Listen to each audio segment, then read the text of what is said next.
Hi everyone, welcome to my channel. In today's tutorial, I will guide you how you can see who the other one person has viewed your Facebook story. For that, you just need to open your Facebook and the top right corner you can see the three line icon. Tap on it and then you need to tap on setting and privacy.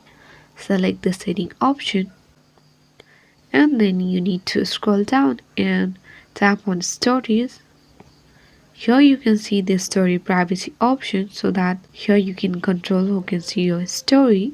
After that you need to toggle on the public so that anyone on the Facebook or Messenger can see your story. And then if you want to view who the other one has viewed your Facebook story, then you just need to tap on the custom and then over here you can easily view who other one has viewed your Facebook story. So this was it guys. If you found this video useful, then don't forget to hit the like button and subscribe my channel for more tutorial videos. Thank you.